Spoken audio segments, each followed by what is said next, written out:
complications. And actually, this opened a discussion for our final lecture. I think, I'm sorry, we're like almost 15 minutes delayed, but I think, we kept one of the best lectures to the end by Dr. Abdulrahman Lataifa. He's a consultant pulmonologist and intensivist at Healthcare System Envision in Dallas. He's going to present a venous thromboembolic disease in COVID-19. You'll be surprised how much you will be facing a lot of complication with patients with COVID-19 in the form of venous thromboembolic disease and also arterial thrombosis. So, Dr. Lataifa, please go ahead, share your presentation. And again, please accept my apology for being 15 late. We had a lot of discussion. For the team, thank you for staying late with us. بتمنى أن تكونوا إلى الآن استفدتوا من المعلومات. And then Dr. Abdulrahman, it's all yours. السلام عليكم. خلينا بس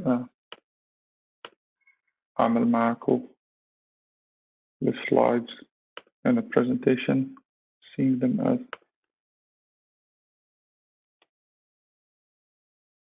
السلام عليكم جميعا. اخوك عبد الرحمن لطايفه، زي ما كنت دكتور فادي. انا بشتغل في انفيجن هيلث كير في منطقه دالاس. الصوت واضح فادي؟ Yes, it's clear. وللإخوان اللي بيطلبوا, all the lectures going to be recorded, so please don't worry about it. شكرا لكل اللي متابع معنا لهلا. طيب، راح نحكي ان شاء الله اليوم عن الكوفيد 19 associated coagulopathy. كان في introduction جميله لهذه المحاضره من دكتور نزار، ويمكن حاليا بعدد المرضى اللي بتشوفوها بالاردن بلشوا تشوفوا هاي المشكله. قررنا نكتب coagulopathy rather than just thrombosis لانه coagulopathy basically it includes dysfunction whether it's a super hypercoagulable state or bleeding tendencies. بشكل عام الكوفيد 19 most of the time it shows itself as a thrombotic disease, but we have also seen some bleeding disorders. That's why it's more of, we chose the word coagulopathy. أول سلايدين للأسف هم عبارة عن sad reminder لوضعنا في الأردن. Why are we having this course? Why you guys are a very important part in helping the country out right now. زي ما انتم شايفين للأسف كنا بفلات كير horizontal وبعدين صرنا بفلات كير vertical. So إن شاء الله بجهودكم قريبا we will flatten the curve. Obviously with that comes the increased deaths زي ما انتم عارفين. Seeing as many of these cases is also important, not just to remind you, but also because the more cases you will see, even the rare complication and even the very rare side effects and complication that you will see, even if it's like 3%, 4% of COVID patients, now with more cases, you're going very likely to see it. We'll go back to شوية physiology. زي ما تعرفين thrombosis in general, this German doctor described the triad of virtues. What causes thrombosis in general? Basic physiology. One of them, as you all know, is the reduced blood flow. بتعرفوا long distance trip والvaricose veins وإلى آخره والpelvic masses والpregnancies. That's one side. The other side, if there is a blood vessel injury, another name for it is endothelial dysfunction. And we will talk about this in a little bit more. Different reasons can cause that. And the third one is hypercoagulable state, increased tendency in the body to make more clotting and sometimes decreased lysis. And that's also an important part. Now, this looks like an easy, straightforward slide. We all know it from the physiology days. But as soon as you add COVID to it, it gets much more complicated. I know it's the end of the night. We're not going to go over this slide in much detail. But one of the main important messages from this slide is that there are really multiple ways where this virus can cause the body to be more thrombosed. And one of the things, if you have to remember anything, is that the H2 receptor is thought to be the receptor on the endothelial cell. The virus can get inside the endothelial cell. So there were some electron microscopic studies where they found the COVID-19 virus itself inside the endothelial cells, and they call it endothelitis. And they think the H2 is the receptor where the virus goes in. What's the importance of that? They tried to target it with some treatment, and it did not work. So back into this triangle, how does COVID make people more likely to thrombose? The first one we talked about is the endothelial dysfunction. We talked about the endothelitis and the presence of the virus inside the endothelial cells. Now, the endothelial cells are there. They're important in two things. One of them is continue the smooth flow of the blood, so you will not have the microthrombi. But it also activates the fibrinolytic system, meaning even if there are ongoing continuous minor thrombi in our system at all time, the fibrinolytic system which lyses it will take care of it. بيعملها lysis وبيخلصنا منها. الآن what happened in COVID is one of them as simple as you just virus inside the endothelial cells will start releasing massive amount of von Willebrand factor. And you guys are always familiar with von Willebrand, and you know that it is one of the first steps in the long cycle of, or the long cycle of thrombosis. زي ما حكينا كمان endothelial function important to a smooth functioning endothelial cell is important for fibrinolysis, which in this case you will lose. As far as the abnormal blood flow and the hypercoagulability, there was this study done by Dr. Meyer. They measured the viscosity of the serum in COVID patients, and their study was not that big, but it was impressive in the sense that out of the 15 they studied, all of them had more than 95 percentile their normal viscosity. So they all had thick viscous serum. And one of the major causes for that was the fibrinogen, because the fibrinogen in COVID patients reported in multiple studies is almost always on the higher side. So other reasons that would cause the blood in COVID patients to be hypercoagulable, we talked about, there are platelet dysfunction, there is exuberant and a lot of complement activation that is out of control. There is inhibition of the plasminogen system, which is, again, keep the balance of thrombosis versus lysis. A lot of patients with COVID were found to develop antiphospholipid antibodies. And you guys know this is a significant thrombotic risk factor, not just on the venous side, but also on the arterial side, and elevated factor 7. So you can think about it, and everything in that pathway is being potentiated and activated to cause more thrombosis.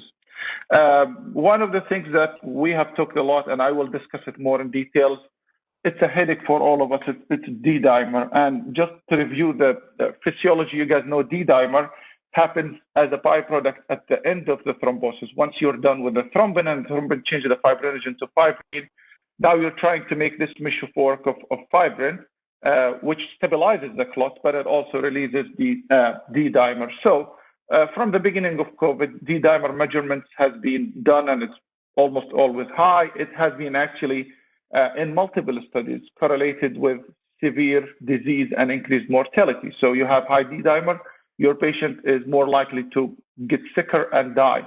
But the problem comes here is, what's the clinical implication of that? How can you use that to change the treatment? And we will talk about that in a little bit. Other abnormalities that if you send the lab as a resident or as an on-call person, if you send lab on COVID patients, you will find some prolongation of the PTT. One of the theories or one of the explanation in this case is that those patients likely have antiphospholipid antibody syndrome, and then also late platelets, just like a bone marrow suppression process that happens because of the fulminant viremia that the patient goes through. And if you look at the combination of these, you have prolonged PTT, you have low platelets, you have elevated D-dimer, and they almost look like they have DIC, and that's why early in the report they call it DIC-like. And why is it not DIC? Because DIC is a disease where there is a lot of bleeding. Those patients are, very unlikely to have bleeding. They do have bleeding, but it's not as common as a thrombosis. And the easy way to tell whether your patient has DIC or not is to check the fibrinogen, and you will find the fibrinogen in those cases of COVID cases, there will be very high fibrinogen, unlike in DIC where the fibrinogen is consumed and the fibrinogen is low. Now, again, back to when we started having the COVID, the thrombosis was clear from the beginning. It's a problem, and there were multiple studies. There is a study kind of in Netherlands, and they looked at 200 patients to see how prevalent the thrombosis as a problem. And they reported about 30%. So 30% of their ICU COVID patients had some form of thrombotic disease. And if you look at the percentage, من المرضى اللي كان عندهم COVID وعندهم thrombosis, 27% of the total, which will be 90% of the cases, are venous, while about 10% of the thrombotic problems will be arterial. And those will be very clear. The patient will have a massive stroke or acute MI, sometimes aortic thrombosis even, and they had some limb ischemia. So in general, the thrombosis is common. It's about 1/3, and most of it is on the venous side, sometime in the arterial side. Another study was done from Helms and his group, and in this case, they looked at ICU patients with COVID. And unlike the previous group, those people reported about 16% only people to have PE. They did not, strangely, they did not report the DVT in this case. The next thing in their study, زي ما حكى الدكتور نزار بالمحاضرة قبليها, إنه the patients who had renal replacement therapy, almost all of them had problem with circuit and clotting. And I will go into this later on, but it's really a big problem between, when you have patients on renal failure, because you would want their circuit not to clot, but the risk of anticoagulation is not minimal. There is a risk of that. So we'll talk about that later on. Also, in the same study, they found that about 90% of the cases had lupus anticoagulant. So another significant prothrombotic factor. بعدين صاروا في studies to look at, how those actually were maybe the earlier study when they looked at how common is the thrombosis in the COVID patient. And most of these studies, the 3 studies on this slide, were post-mortem. They did an autopsy after the patient died to look exactly what is what is causing the main cause of death in those cases. The first one was from Switzerland. They studied about 21 patients who died with COVID. And in those cases, they found that 4 of them, which will be 4 out of 20, they developed they had a major PE, while small thrombi that are not big enough to be called PE were in another 5 patients. So you're talking about half of those cases that died with some evidence of thrombosis going on. في جماعة ثانيين بألمانيا, they wanted to see what is the immediate cause of this. So we know that patients with COVID, when they die with multiple things going on at the same time. They have infection, they have respiratory failure, they have renal failure. So those people, through autopsies and their forensic studies, they try to specify what is the immediate cause of this. And out of 28, they attributed 7% of death to major PE. They thought the major pulmonary emboli in this case were the main cause of death in this case. The other one that was interesting is another study where they looked at only 12 patients, not that many patients, but the important part of it that I want to highlight is they found at least 60% of them, more than half of them, had DVTs when they died. And those DVTs were bilateral. And on top of all of that, which is worrying, is none of them were suspected by the doctors before death. So a small study, but it shows that DVT was very common, bilateral, and unfortunately was not suspected. And that's why one of the take-home messages today will be, we need to keep a very low threshold of thinking and looking for DVTs in those patients. The last study that talks about, this is the study we talked about with PE being the major cause of death in 7% of the cases. Now, so what do you do with this? Now you know that you have a lot of thrombosis in COVID patients, and every society that's on earth started coming up with guidelines. And you could see at least the 1, 2, 3, 4, 5, 6 of them. Each one of them was coming up with some guidelines. وزي ما كنا بنعرف لما تكثر الطباخين تخرب الطبخة. Multiple people coming up with guidelines. That means none of them is very well evidence-based, because it's a new disease and people are trying to come up with some guidelines. But the one that I think was taken early on was the last one. It's the International Society on Thrombosis and Hemostasis, and those people, they did guidelines back in May, and they were very generous with anticoagulation. One of their guidelines I think it's the only group that I found where clearly they said that you would consider giving a full dose anticoagulation in patients based on the clinical suspicion. And their guidelines in Statement 5 clearly said that you can consider it if somebody has an increase in oxygenation, for example, or a clinical suspicion tells you that this patient has DVT, then you can go ahead and treat them with full dose.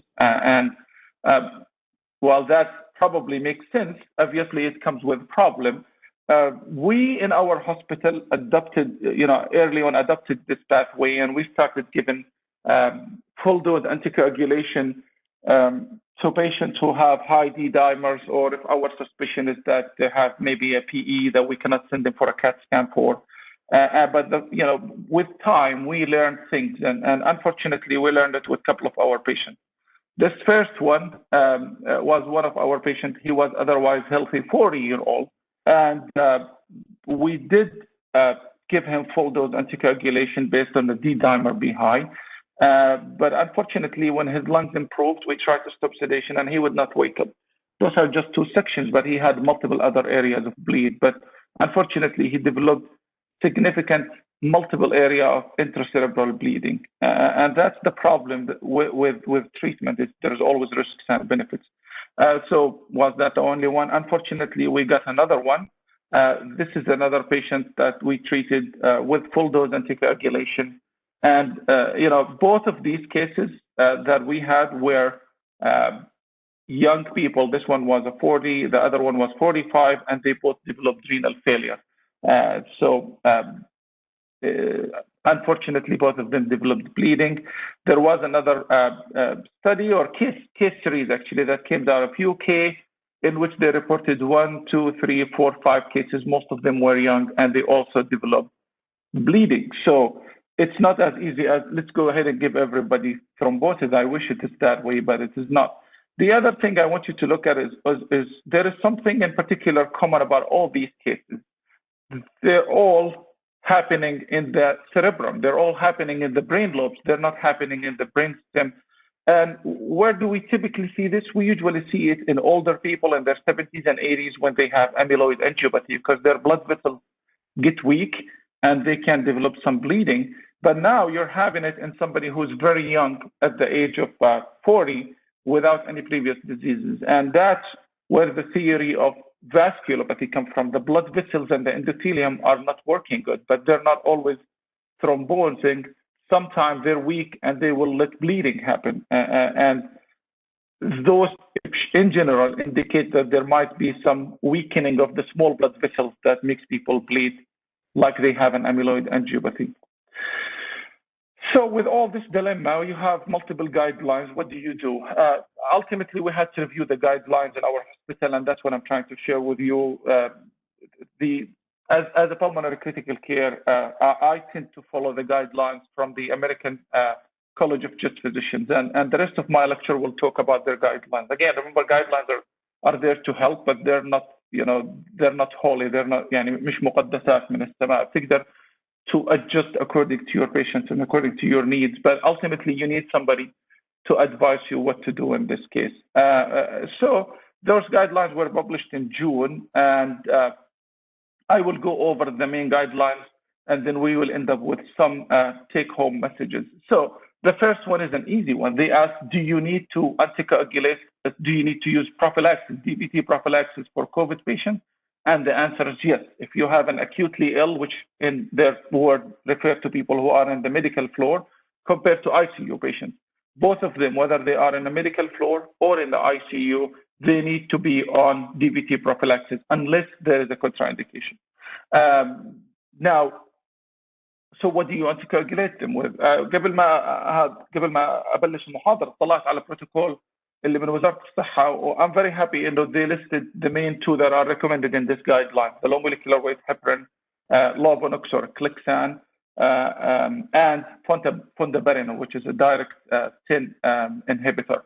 So there were some talks about using platelets, and this guideline clearly says don't use antiplatelets. Do not use aspirin or Plavix and consider it as a chemoprophylaxis against DVT.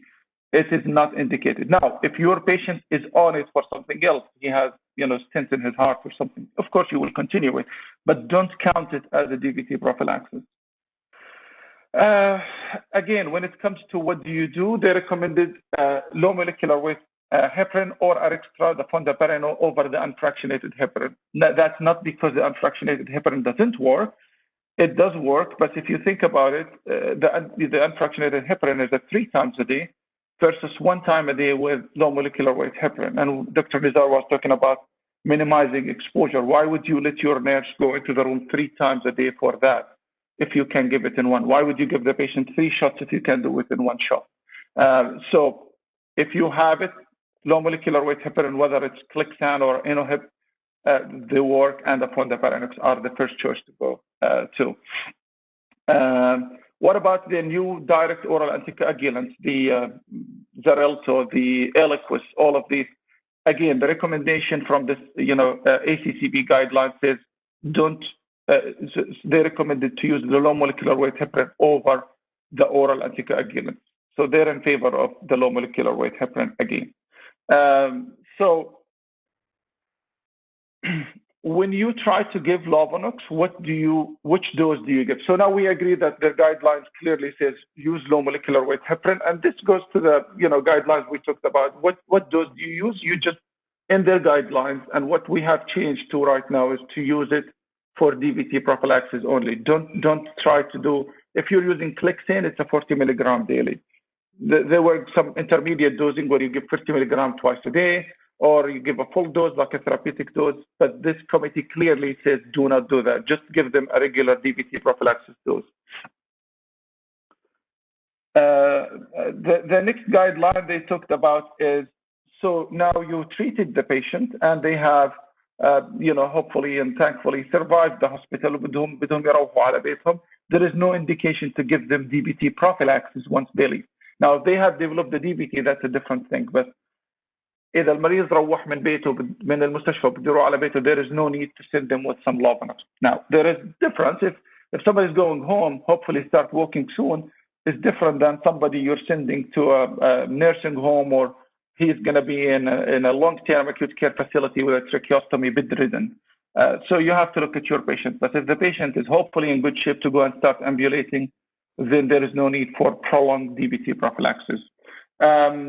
So what about using the elastic stocking or the compression devices on top of Lovenox or low molecular weight heparin? There is no need. They said there is no need to give them both together, not because the mechanical prophylaxis is harmful, but because there is no evidence that it will help more. Once you have Lovenox or low molecular weight heparin on board, then that should be it. Now, when do you use the mechanical one? Is if your patient cannot have chemo prophylaxis. If you cannot give them the Clexane or the Inohib, then yeah, you would do compression devices, sequential compression devices or elastic stocking, graduated elastic stocking.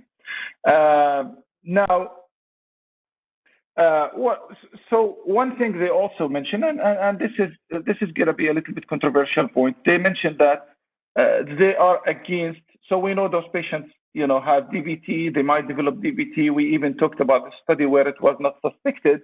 But what they recommended is they don't want you to go and start studying everybody with ultrasound. يعني ما بدهم الناس تطلب ultrasound every day.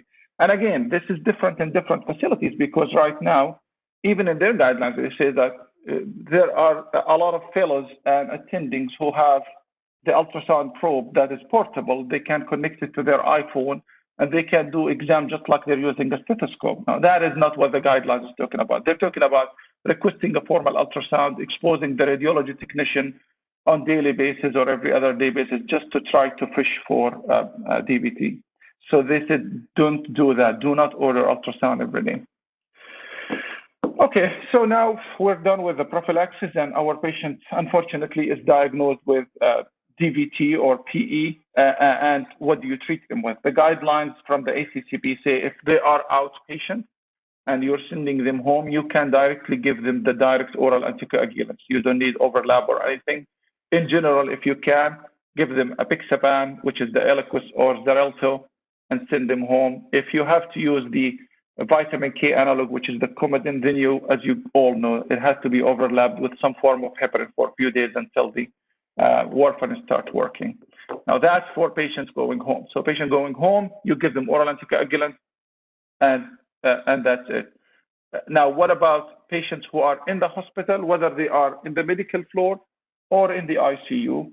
The guidelines advise that you start with parenteral, don't start with oral, and that has to do with the bioavailability. If they're very sick, they're not swallowing, they might be nauseous, you don't know if they're going to absorb it. So initially, at least, start them on a weight-based, low molecular weight heparin, which in the Clexane will be like 1 milligram per kilogram twice a day, and or you can use the IV heparin protocol. Now, the cases where they mentioned maybe consider IV heparin protocol are the people who have high risk of bleeding. If they have come out of recent surgery or if they have severe uremia, then it's better to give them or start with the IV heparin protocol because it's a shorter acting compared to the low molecular weight one.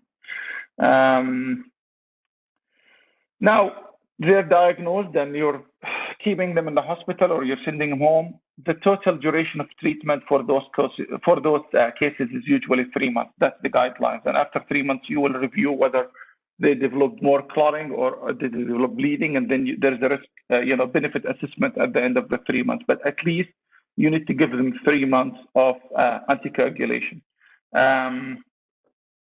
One of the few things, and I don't know how much that is available بوزارة الصحة, اللي هو لما يكون المريض عنده severe massive PE and you're considering giving him fibrinolytic therapy or TPA.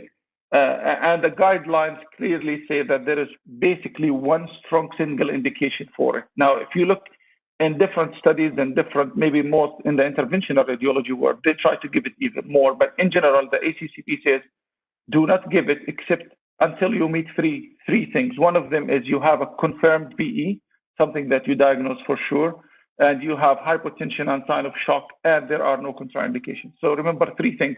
You have to have a PE, massive PE that is confirmed, somebody who is in shock, obstructive shock because of the PE, and you have no risk of bleeding. And in that case, if you were to give them, they recommend giving them the systemic TPA, which will be, I think, about 100 milligram over 2 hours. But again, for our residents, please do not do that without talking to your attending and discussing, and be sure that you run over the contraindication. Dr. Abdulrahman, 3 more minutes. Okay, خلينا نشوف تفضل. الآن, if somebody developed a recurrent DVT while they are on oral anticoagulants, then the recommendation is to switch them to low molecular weight heparin. Now, if they develop it while on low molecular weight heparin, the guidelines say don't switch it to direct oral anticoagulants. Try at the beginning to increase the dose. Whatever dose you're giving of Clexane, try to increase it by 30%. للناس اللي interested بالpractice in UK at the beginning did exactly what we were doing. They looked at D-dimer, and based on that, they gave DVT prophylaxis or intermediate dose or high dose. But ultimately, the British Thoracic Society came and said, basically, we cannot adopt that because we don't have studies, and it's up to the hospital to decide. So just like, typical British, they said, you're on your own, go find it out. But they did not adopt this, low, intermediate, or high dose, simply because there's no evidence behind it and because of the risk of bleeding. The last few slides is just what to take home. You can ignore all the physiology we talked about at the beginning. Remember that COVID patients have about 20 to 30% in different studies where they have thrombotic diseases. Most of them are venous, some of them are arterial, and there are multiple ways that the COVID infection can increase the risk of thrombosis. Remember that most of them are venous, but sometimes you will see a limb ischemia or a CVA. Now, those are the major ones that you can find, but also keep in mind the subtle one where there's a small PE that increased the FiO2 in the ventilator without even any signs of hemodynamic compromise. The things that I want you to go home thinking about doing is keep a low threshold for diagnosing VTE. It's very common. Keep it in your mind. If you don't think about it, you will miss it. Also use the low molecular weight heparin as your favorite prophylaxis. If you are treating VTE, thrombosis, or PE or DVT outpatient, you can use the oral anticoagulants. If you are treating inpatient, please always consider starting with low molecular weight heparin or IV heparin, and consider the TPA, as we said, with confirmed PE and obstructive shock after you rule out the risk of bleeding. The things that I don't want you to do is screen everybody with ultrasound on a daily basis or send patients for CTA just to rule out PE. There is no, unless you have clinical suspicion, don't do it. The other thing is the daily check of D-dimer. If we agree that elevated D-dimer does not translate into management, why would you do it on a daily basis? Maybe save the money for something else.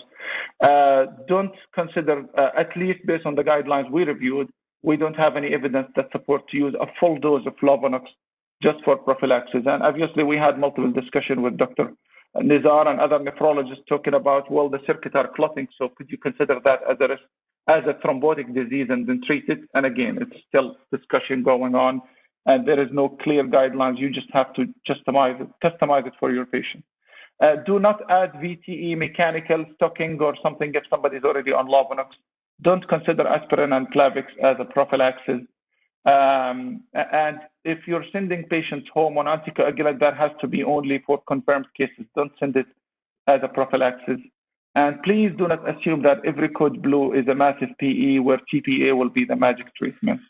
And I think with that, we are on time. Thank you so much, Dr. Abdurrahman. So quick question, just to confirm, somebody with no documented venothromboembolic disease with COVID, there's no role of anticoagulation at home? Because I think there's a lot of discussion. We have seen a practice of sending patients on a lot of the oral agents, the new oral agents, without a documented PE or D.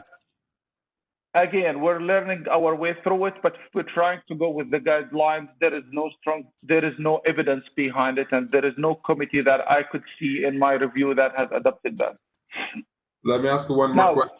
There's now again, go ahead. What I was saying is that is different if you're sending somebody to an LTAC who's on a ventilator with a tracheostomy and will be bed-bound forever, then you probably continue low molecular weight heparin with them, not the oral anticoagulant. Perfect. Another question is, so there's also no role of preemptive empiric full anticoagulation in COVID-19 severely ill patients? Again, if we're trying to stick to the guidelines, a lot of hospitals in the United States are still doing it. A lot of hospitals in UK are doing it, in Netherlands are doing it, but there is no evidence behind it, and you have to keep in mind the risk of bleeding. So it's just like, risks and benefits of anything and everything we do in life, but I did not find in the guidelines where it is, going to happen or, recommended to be done. And you always have to keep in mind that if you give it and the patient do well, maybe it will go unnoticed, but if you give it and the patient bleeds, especially the renal failure uremia patient, because they also have tendency to bleed, and we talked about angiopathy, it is a risky thing, and it will be hard to explain why did you give it without, supporting guidelines. So I personally, from reviewing everything, I would not recommend a full dose anticoagulation without confirmed DVT or PE or any other reason. If they're an AFib and you give it, then you have something to justify it, but not for the sake of severely ill COVID patient with D-dimer being high. Last quick question, aspirin, any data about aspirin use? The guideline says it's not enough as a DVT prophylaxis. You can use it if the patient needs it for something else, but don't consider it as an adequate chemoprophylaxis. And that's even consistent with their old guidelines, except maybe one study that came out of Australia or New Zealand where they talked maybe about considering aspirin. Almost all guidelines for sick people doesn't say that aspirin is enough. Now, if they're on it for something else, you would continue it, but it's not enough to be, happy with. Perfect. I think, there's a lot of topic and discussion. I could not, and I know there was a recent study that being published about some aspirin use, but again, for the team in Jordan, I know it's late, it's already 10 p.m. right now. I can tell you from a lot of our experience, seeing a lot of COVID patients, you'll be surprised with the amount of venothromboembolic disease they would develop. We have seen a lot of, just like Dr. Abdurrahman mentioned, stroke. Actually, we did publish, our neurointensivist team, they published our data from our institute we had 5% increase of incidence of stroke in young who were COVID positive in the form of hemorrhagic stroke or in form of large vessel obstruction. So stroke presentation was present with COVID for around 5% of our patients in here. So again, thank you everybody for being with us in here. It has been really amazing to see 200 people still online. I know it has been a long day of 4 hours of intensive courses. Pleasure to be here, pleasure to support everybody. I hope everybody learned a lot from the lectures, that we had in the last, yesterday and today. We're happy to share more information. The sessions are recorded. We're happy to share more information, the slides. We have a few minutes to thank you through Dr. Raed Hamid, who is the head of our JAP task force. And I think we have a special guest who is also with us online. So with no delay, I will leave the mic for, let me unmute Dr. Raed, I think, at this moment, and, go from there. دكتور رائد. الله معك، يعطيكم العافية جميعا. شكرا لحضور الجميع. دكتور بهاء شباني هو رئيس جمعية جاب، كان مفروض انه يعطي الكلمة الختامية. لظروف العمل دعوا لا ST Elevation MI اضطر انه يغادر. طبعا الشكر الجزيل لجميع اللي ساهموا في إنجاح. نتمنى أن تكون هذه الدورة ناجحة، ونتمنى أن تكون بداية لعلاقات مستديمة بين الأطباء الأردنيين الموجودين في أمريكا وأطبائنا الأردنيين، وأن يكون هنالك مجال أكبر للتعاون. المسج اللي بدي أعطيها في النهاية هي أول شيء نحن نواجه فيروس يتربص فينا في كل مكان، فالهدف الأساسي هو العمل كمجموعة. قوتكم أن تعملوا كمجموعة، مش أن تعملوا كأفراد، لأنه يعني يجب أن يجيش القطاع الطبي كاملا للعمل كمجموعة متكاملة. يجب أن تقوموا بتدريب جميع الكوادر، ستحتاجون إليهم حسب استطاعتهم. هذا هو الهدف الأساسي الذي تكلمنا عنه. إحنا كجاب على ما أعتقد أنه مهمتنا ستبدأ ولن تنتهي بهاي المحاضرات. نحن مستعدين وعندنا القدرة والخبرة على التعاون والتواصل مع الأطباء في الأردن. نتعاون مع وزارة الصحة عن طريق USAID، ونحن مستعدين لبناء جسور معرفة وجسور تعاون وجسور ثقة. طبعا هذا يلزم بعض أنواع التعاون والنقاشات بيننا وبين وزارة الصحة. فنتمنى أن تكون هذه البداية.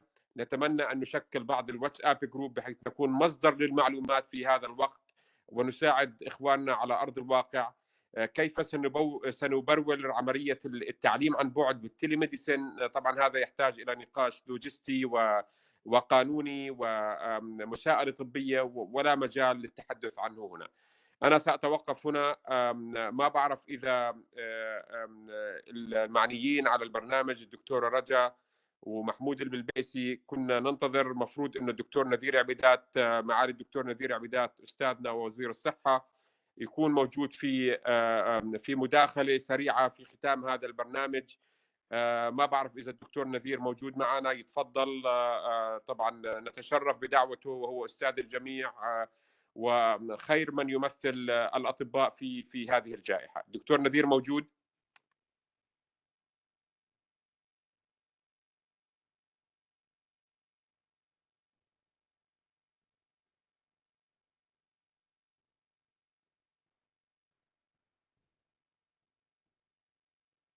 محمود سامعني؟ أتوقع يمكن مو موجود دكتور رائد للأسف، بس أكيد. طيب احنا دعينا الدكتور نذير، كان مفروض انه يكون متواجد للكلمة الختامية، لكن نعرف مسؤوليته والأمور الشاقة التي يقوم بها الآن يعني في أمور الجائحة. فيعني هذا من سوء حظنا انه الدكتور نذير مش موجود. نتمنى ان يكون معنا في أوقات أخرى. وشكرا للجميع، وشكرا على يعني وجودكم معنا، ونأسف لإزعاجكم، ونتمنى أن نكون على تواصل معكم باستمرار في جلسات وفي حوارات أخرى. شكرا للجميع. شكرا دكتور رائد. دكتورة نغام يمكن موجودة، بتحبي تعطي كلوزنج ريمارك؟ دكتورة نغم، شكرا. يعطيكم العافية وشكرا للجميع. يعني محاضرات شيقة، يعني مع إنها طويلة ومكثفة، بس يعني عم نستمع باستمتاع وبنحاول نستفيد من كل الخبرات الموجودة عنا. فبدنا نشكر المشاركين معنا على يعني اهتمامهم ومشاركتهم، وإن شاء الله تكونوا استفدتوا. أي فيدباك يعني إحنا كمان ممكن ناخد فيه ونحسن الدورات القادمة إن شاء الله. زي ما ذكر دكتور رائد، إنه ممكن later on نعمل إشي يعني more specific للسايد management. وأي أسئلة يعني كمان ممكن نوصلها للفريق.